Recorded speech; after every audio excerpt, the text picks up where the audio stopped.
Hello, everyone. My name is Brianna, and I'm 32 years old.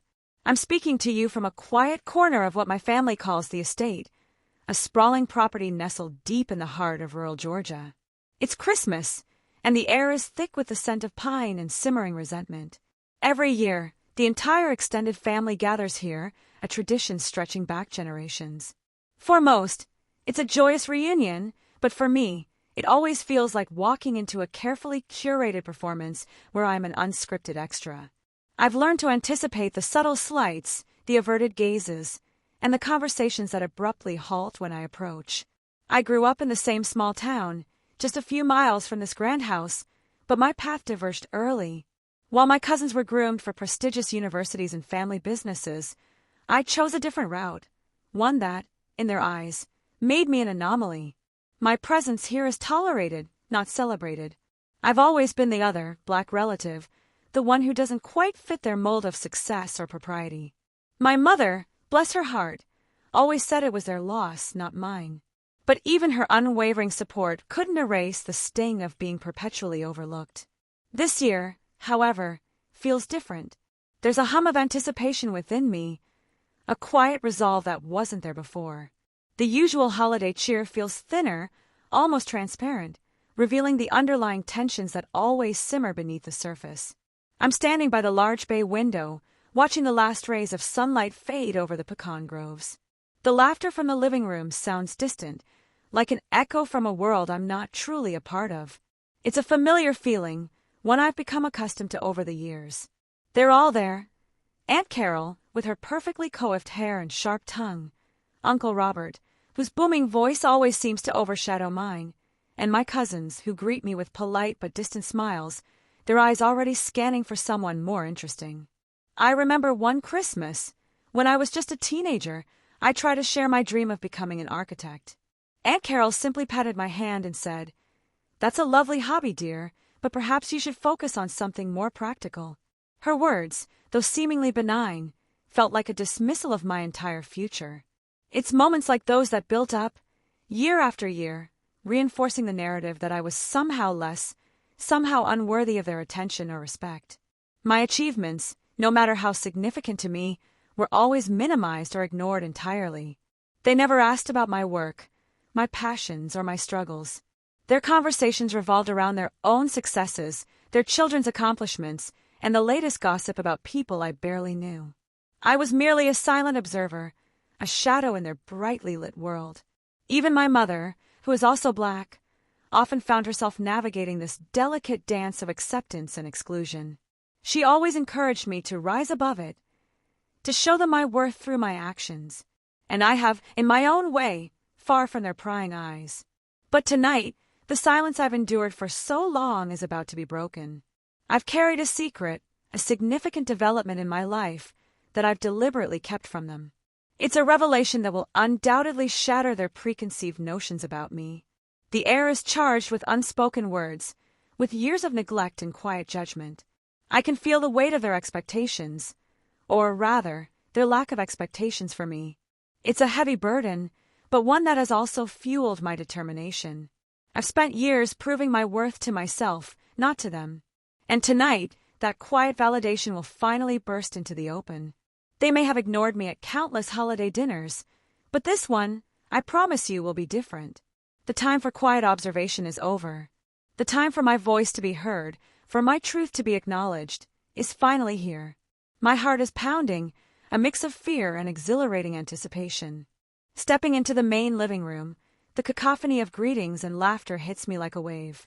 Cousins I haven't seen in a year offer quick, almost perfunctory hugs, their eyes already darting past me to greet someone else. It's a familiar dance, one I've perfected over time. Aunt Carol, perched regally on the antique sofa, offers a tight smile. "Brianna, dear, so glad you could make it." Her tone suggests surprise, as if my annual appearance is always a minor miracle. I nod, offering a polite but brief response, knowing any attempt at deeper conversation would be futile. Uncle Robert, holding court by the fireplace, barely glances up from his conversation about the latest stock market trends. He's recounting a story about his son, Michael, who just closed a major deal. Michael, my cousin, beams, soaking in the praise that I've never received. I find a spot near the edge of the room, a strategic position that allows me to observe without being directly in the spotlight. It's where I usually retreat, becoming an almost invisible presence amidst the boisterous family gathering. My mother, seeing my quiet retreat, gives me a small, knowing smile from across the room. The conversations flow around me like a river, carrying snippets of news about family vacations, new cars, and children's achievements. No one asks about my life, my work, or my journey. It's as if my existence outside these walls is of no consequence to them. I hear Aunt Carol discussing her daughter, Sarah, who just got into an Ivy League law school. She's always been so driven, so focused, Aunt Carol declares, her voice loud enough for everyone to hear. The implication, unspoken but clear, is that others, like me, lack such qualities. I remember telling Aunt Carol about my scholarship to a state university for architecture years ago. She had simply said, "Oh, that's nice, dear. But an Ivy League education really opens doors, doesn't it?" It was a subtle jab, designed to diminish my accomplishment. The feeling of being an outsider, even within my own family, is a heavy cloak I wear at these gatherings. It's a constant reminder of the unspoken hierarchy, the subtle lines drawn between those who belong and those who are merely tolerated. I watch my cousins interact, their easy camaraderie a stark contrast to my isolated position. They share inside jokes, reminisce about childhood summers on the estate, and plan future ventures together. I am present, yet utterly disconnected. Even the food, a lavish spread of Southern comfort, feels like a barrier. Plates are passed around, but somehow, I always seem to be the last to be offered, or my favorite dish is already gone by the time it reaches me. It's a small thing, but it adds to the feeling of being an afterthought. I catch Michael's eye for a moment. He offers a quick, almost apologetic smile before turning back to his conversation. There's a flicker of recognition there, perhaps a hint of discomfort, but it's quickly extinguished by the pressure to conform to the family dynamic. The air is thick with unspoken judgments, with the weight of expectations that were never placed on me. They see me through a narrow lens, defined by their prejudices rather than by my actual worth or accomplishments. It's a frustrating, isolating experience. But tonight, I refuse to be invisible. I refuse to let their dismissive attitudes define my worth. The quiet strength I've cultivated over the years is bubbling to the surface, ready to challenge their comfortable assumptions. They may not see me now, but they will. The stage is set, the audience is gathered, and the moment for my unexpected announcement is drawing closer. This dinner, unlike all the others, will be etched in their memories forever. The familiar sting of being overlooked at these gatherings isn't new. It's a deeply ingrained pattern, a narrative that began long before I understood its nuances. I remember childhood holidays here, feeling like a ghost in the grand halls of the estate. My lighter-skinned cousins were always praised for their good hair or their refined manners, while I, with my darker complexion and more outspoken nature, was often told to be less boisterous or to sit still. The comparisons were subtle but constant, chipping away at my self-esteem. Aunt Carol once remarked, "Brianna has such strong features," a backhanded compliment that implied my appearance was somehow less desirable than my cousin's. It was a coded message, one that I, even as a child, instinctively understood. My parents, both working class and proud, always taught me to value character and hard work above all else. They instilled in me a resilience that allowed me to navigate these family dynamics, but it didn't make the experience any less painful. I recall a specific summer when I was about 10. We were playing a family game, and I saw the complex riddle that stumped everyone. Instead of praise, Uncle Robert chuckled and said, "Well, isn't that surprising? Guess even a broken clock is right twice a day." The laughter that followed felt like a punch. These microaggressions weren't isolated incidents. They were a consistent thread woven through the fabric of my family interactions. They shaped my perception of myself within this specific context, making me feel perpetually on the defensive. As I grew older, their dismissiveness shifted from my appearance or behavior to my aspirations. When I chose to pursue a degree in urban planning, a field I was passionate about, they scoffed, suggesting it wasn't prestigious enough for someone from our family. Why not something in finance like Michael? Aunt Carol had asked, her voice dripping with disappointment. Or law like Sarah? Those are proper careers. My choice was seen as a deviation, a failure to uphold their unspoken standards. They never seemed to grasp that my ambition wasn't about accumulating wealth or status in their terms. It was about making a tangible difference, about building communities, and about creating spaces where everyone felt seen and valued. Their world revolved around inherited wealth, social standing, and maintaining appearances. My world, built on merit and hard work, was alien to them, and therefore dismissed as less significant, less worthy of their attention. This ingrained prejudice wasn't always overt. It was often expressed through silence, through the absence of questions about my life, through the way their eyes would glaze over when I tried to share anything meaningful about my journey. It was a constant battle to remind myself that their perception of me didn't define my reality. I learned to draw strength from my own convictions, from the knowledge that my path, though different, was meaningful and impactful. Tonight, as I stand in this very room, surrounded by these echoes of the past, I feel a surge of defiance. The years of being an unseen guest have hardened my resolve, sharpening my focus on what truly matters. I've spent too long allowing their judgments to dictate my comfort. The time has come to reclaim my space, to assert my presence in a way they can no longer ignore. The weight of the past is about to be lifted. This announcement isn't just about a revelation. It's about breaking a cycle, about challenging the very foundation of their selective blindness. It's about proving that worth isn't determined by their narrow definitions. Dinner is announced, and the family converges on the grand dining room. The long mahogany table, usually a symbol of unity, feels like a battleground. I take my usual seat at the far end, next to a distant cousin I barely know, a quiet corner where I can observe. The conversation immediately gravitates to Michael's latest business venture, a real estate development in Atlanta. Uncle Robert beams, recounting the impressive figures and the potential for massive profits. Everyone nods approvingly, offering effusive praise. "Michael, you truly are a chip off the old block," Aunt Carol exclaims, raising her glass. "Always thinking big, always making us proud." The sentiment hangs heavy in the air, a silent contrast to my own quiet achievements. I tried to interject once, attempting to share a recent success story from my urban planning project in a struggling neighborhood. Before I can finish, Aunt Carol pivots the conversation, asking Sarah about her law school plans. "Such an important field, law," she muses, "truly making a difference." The implication is clear. My work, though focused on community impact, is somehow less important or meaningful than theirs. It's a familiar dismissal, a subtle way of reminding me of my place in their hierarchy. I watch as plates of food are passed around, the conversations flowing easily among them. I'm offered a dish, but the person serving it quickly moves on, their attention already elsewhere. It's a small, almost imperceptible slight, but it stings. My mother, sensing my quiet frustration, offers a reassuring squeeze of my hand under the table. She knows this routine. She's lived it alongside me for years. Her silent support is often the only thing that keeps me grounded in these moments. The topic shifts to family lineage, a favorite subject of Uncle Robert. He proudly recounts stories of their ancestors, their contributions to the community, their legacy. It's a history that, in their telling, often excludes the contributions of Black members of the family or minimizes them.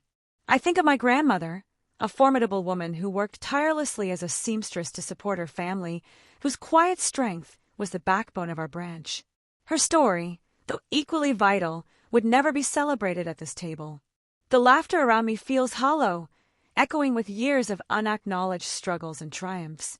I feel a growing sense of urgency, a need to disrupt this comfortable narrative they've built for themselves, one that conveniently omits my reality. I notice a few younger cousins, perhaps in their late teens, glancing at me with a mixture of curiosity and discomfort. They haven't fully internalized the family's subtle prejudices, and perhaps they see the injustice in how I'm treated. The weight of their collective indifference is almost suffocating. Every polite smile, every casual oversight, every redirected conversation reinforces the message. You are not truly one of us, not in the way that matters. But this time, their comfortable bubble of self-congratulation is about to burst. I've carried this truth for too long, allowing their ignorance to dictate my silence. The time for passive acceptance is over. My heart is thrumming with a quiet determination. The moment is approaching, and I can almost taste the shift in the atmosphere. This dinner, this seemingly ordinary holiday gathering, is about to become extraordinary. As dessert is served, a heavy silence falls over the table, a brief lull before the next round of polite chatter. It's in this quiet moment that a wave of frustration washes over me, a culmination of years of being unseen. I look at each face around the table, the self-satisfied smiles, the oblivious expressions, the casual disregard. It's a tableau of privilege and entrenched prejudice, and for the first time, I feel a fierce, unyielding need to shatter it. My mind races back to all the times I was dismissed, the career advice that was actually a thinly veiled insult, the family photos where I was always on the periphery, the conversations that stopped when I entered the room. It all coalesces into a single, burning point. I remember my mother's quiet strength, her unwavering belief in my potential, even when no one else in this family seemed to see it. It's her legacy of resilience that empowers me in this moment, giving me the courage to act. The thought of enduring another year of this silent treatment, another holiday dinner where I am merely a decorative prop, is unbearable. I can't, and won't, continue to live within the confines of their narrow perceptions. Aunt Carol begins to speak, her voice cutting through the quiet. Well, I suppose we should all be grateful for our blessings this year, especially for the continued prosperity of our family and the bright futures of our children. Her gaze sweeps across Michael and Sarah, pointedly bypassing me. That's it. That's the final straw. The casual exclusion, the deliberate oversight, the assumption that my life holds no blessings worthy of mention. It ignites a fire within me, a resolve stronger than any fear. My hands, resting on my lap, clench into fists. My breath hitches for a moment, but then a calm descends. This isn't about anger. It's about reclaiming my narrative, about asserting my truth in a space that has always denied it. I think of the countless hours I've poured into my work, the challenges I've overcome, the lives I've touched. These are the blessings they refuse to acknowledge, the successes they choose to ignore because they don't fit their preconceived notions. The words begin to form in my mind, precise and clear. I won't yell, I won't beg for attention. I will simply state my truth, a truth so undeniable it will force them to confront their own biases. The anticipation is almost unbearable, a mixture of dread and exhilaration. My heart pounds against my ribs, a drumbeat of defiance. This is not just an announcement, it's a declaration of independence. I take a deep breath, preparing to speak. The air in the room suddenly feels charged, as if it, too, senses the impending shift. The comfortable silence is about to be shattered by an inconvenient truth. They've had their turn, their years of holding court and defining success. Now it's my turn. My voice, long suppressed, is about to resonate through this room, carrying a message they never expected to hear. This moment isn't just for me. It's for every person who has ever been underestimated, overlooked, or dismissed because of who they are. It's a stand for dignity, for recognition, for inherent worth. The time for quiet suffering is over. The time for my unexpected announcement, the one that will change everything, is now. I can feel their eyes on me, finally, as I prepare to speak. The clinking of silverware and the murmur of conversation resume, but I barely register it. My gaze sweeps across the faces at the table, taking in their complacent expressions, their comfortable obliviousness. This is my moment. I clear my throat, a small sound that nonetheless cuts through the hum of the room. A few heads turn, a flicker of surprise in their eyes. Aunt Carol raises an eyebrow, a silent question in her gaze. "Excuse me," I say, my voice steady, though my heart is hammering. The word hangs in the air, drawing more attention. The conversations around the table begin to falter, then cease altogether. All eyes are now on me. Uncle Robert, looking annoyed at the interruption, lowers his dessert fork. "Brianna, dear, is there something you wish to add?" His tone is condescending, implying that anything I have to say is likely trivial. I meet his gaze directly, refusing to shrink under his scrutiny. "Yes, Uncle Robert, there is," I reply, my voice gaining strength. "I've been listening to the wonderful updates about everyone's lives and achievements tonight." I pause, letting my words sink in, allowing the tension in the room to build. A few cousins exchange uneasy glances. They can sense a shift, an uncharacteristic defiance in my demeanor. And while I appreciate the family's focus on prosperity and bright futures, I continue, my voice clear and resonant. I realize there was something important I haven't had the chance to share with you all. Aunt Carol's eyes narrow slightly. She's trying to gauge my intent, to categorize my impending statement. Is it a complaint? A plea for attention? She clearly doesn't anticipate the true nature of my revelation. For years, I state, my gaze sweeping across the table, I've come to these dinners, and I've often felt overlooked. My career, my passions, my journey, they've rarely been a topic of interest. A ripple of discomfort passes through the room. Some family members shift in their seats, avoiding my gaze. Others look genuinely surprised, perhaps realizing the truth of my words for the first time. But despite that, I press on.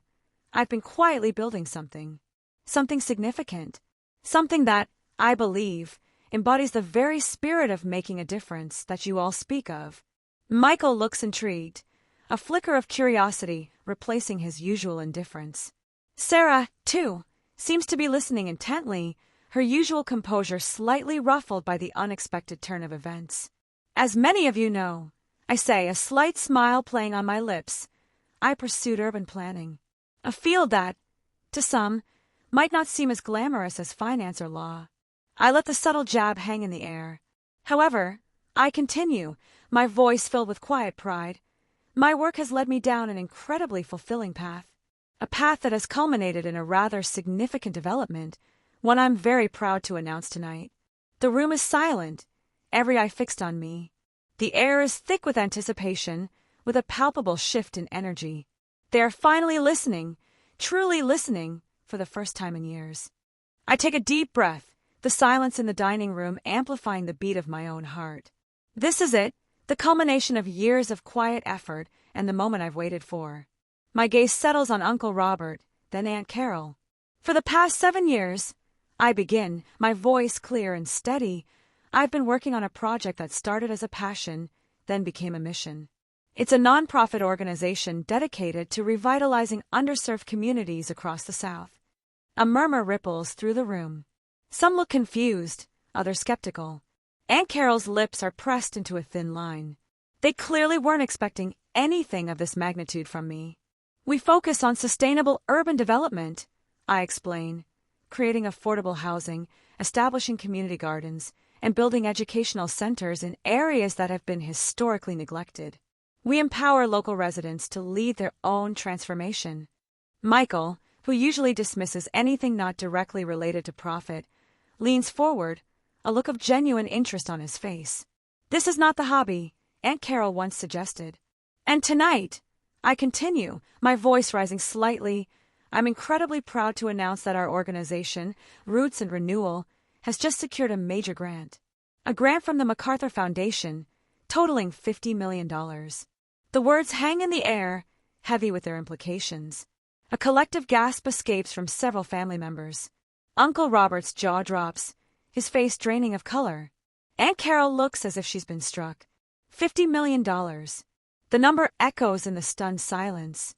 It's a sum that even their family, with all its generational wealth, would take notice of. It's a validation beyond anything they could have imagined for me. This grant, I elaborate, letting the shock settle, will allow us to expand our work exponentially, reaching dozens more communities and impacting thousands of lives.